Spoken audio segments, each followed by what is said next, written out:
You know, we all ran for these offices, and I assume we all believe in the democratic process.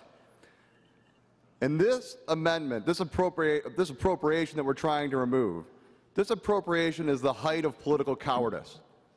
You're afraid of what the voters will do. You're afraid that they will go to the ballot and vote this down, and instead, you're taking that right away from them. If you believe in the democratic process, you cannot support this appropriation. We all know why it's there. Let's not lie to each other, and let's not lie to the people outside.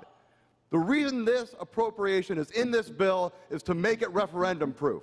We don't do this normally. We don't put money into bills to inform voters of what laws are going to be.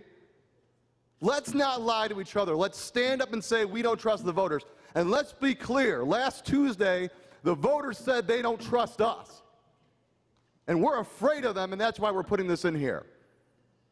I stand with the Michigan people. I stand with the voters and their right in this process, and let's reject this amendment, and let's be fair to them in this process. Thank you.